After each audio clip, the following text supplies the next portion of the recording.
का इस्तीफा ले लेंगे ना तो एक कड़ी टूटेगी ना तो 10 कड़ियां बिखरते हुए आएंगी जमीन पे, समझे आप।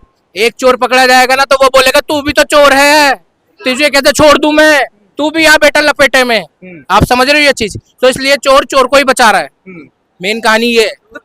लेकिन आप कह रहे चोर चोर को बचा रहे हैं, वो कह रहे हैं हम देश को बचा रहे हैं। देश को बचा रहे, देश को तो लूट के खा गए, अब क्या बचा रहे हैं। अगर देश को बचा रहे होते तो यहाँ इतना। देश कौन है? देश क्या एक मानचित्र है या देश क्या लिखने वाली चीज है कि लिख दिया? देश ये सिर्फ अपने अंदर अपने आप बीजेपी को ही मानते हैं, सिर्फ ये देश, बस और कोई देश नहीं है, सिर्फ ये अपने आप ही देश है। देश ही हम लोग जो यहाँ खड़े, हम लोग गद्दार हैं, हम लोग इनकी नजरों में हम लोग गद्दार है, देशद्रोही है, इंटरनेशनल है, लेकिन सिर्फ देश यही है। सारे जितने भक्त है ना देशभक्त, सब कुछ यही है। सोनम सर को भी कह रहे जो चाइनीज एजेंट है, बोलने के लिए इनके पास कुछ तो है नहीं, तो सोच रहे हैं रूमर्स उड़ाएं कुछ ना कुछ करके। तो लोगों ने तो गांधी जी को भी बोल दिया, भगत सिंह को भी बोल दिया, लोग तो भगवान को भी बोल देते हैं, अम्बेडकर साहब को भी कितना बोलते हैं, तो इसका मतलब क्या? अभी तो सरकार अर्बन नक्सली विद्यार्थियों को कहने की अभी बात बाकी है।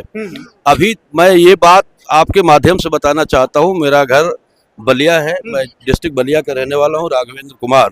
मैं तत्काल जितने बड़े नेता हैं, आपके चैनल के माध्यम से मैं अपील उनसे कर रहा हूं, चाहे जोगेंद्र यादव हो, चंद्रशेखर जी हो, चाहे मनोज झा हो, चाहे संजय सिंह हो, चाहे जो भी बड़े नेता जो यहाँ पे आए, यहाँ उनसे अपील कर रहा हूं कि देन एंड देयर, चाहे वो जहां भी मीटिंग कर रहे हो, विद्यार्थियों की अगली कतार में आके वो खड़े हो जाए, क्योंकि विद्यार्थी अभी भटक रहे हैं और जज्बात में कलम की आगे बढ़ रहे हैं। इन्हीं चीजों से लेके सवाल है जो कह रहे जो यहाँ पर जो तमाम जो नेता, बड़े नेता जो आ रहे हैं, वो राजनीति करने के लिए, अपना राजनीति चेहरा चमकाने के लिए आ रहे हैं। राजनीति चमकाने के लिए अगर उन्हें आना होता तो उनके पास बहुत रास्ते हैं, आप समझे। ये सिर्फ एक शिक्षा के लिए आ रहे हैं, इनके अंदर का भी जमीर मरा नहीं है, इसलिए यहाँ पर आ रहे हैं।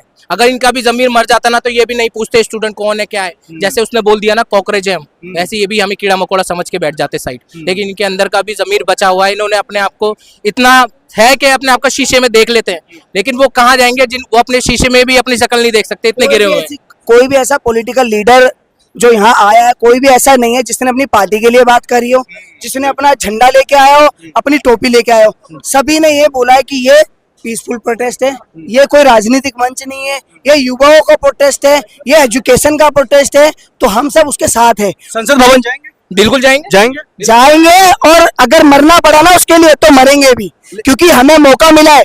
पहले जब हमारे भगत सिंह थे और गांधी जी थे, उस टाइम हमें वो मौका नहीं मिल पाया, तो हम बहुत सौभाग्यशाली हैं कि हमें सोनम वांगचुक जी ने ये मौका दिया है कि हम यहाँ पर आए।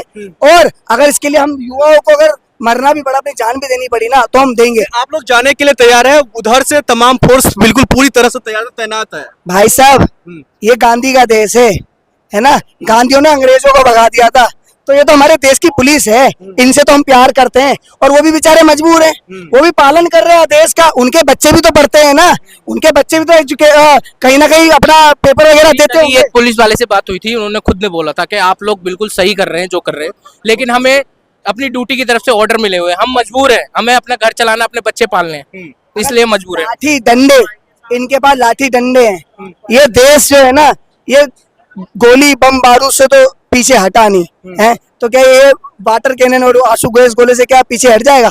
और ये युवा है भाई साहब, ये युवा है, और ये युवा वो है जिसके मन में अब आग लगी पड़ी है, जो बहुत निराशा, जिसके हाथ निराशा लगी है। तुम यहाँ से सोच सकते हो, जो बच्चे मरने पे मजबूर हो गए हैं, 20-22 बच्चों ने सुसाइड कर लिया, तो उन पे क्या बीती होगी।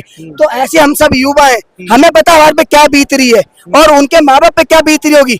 इनके किसी भी नेता का अगर एक बच्चा मर जाए ना तो ये छुट्टियां घोषित कर देते हैं, ये कोई नेता मर गया ना तो ये सरकारी छुट्टी घोषित कर देते हैं। और जब 20 बच्चे मरे उनका क्या है? अब क्या ये सरकार चाहती है कि फिर पेपर लीक हो और फिर बच्चे मरे? ठीक है, बहुत शुक्रिया बातचीत करने के लिए।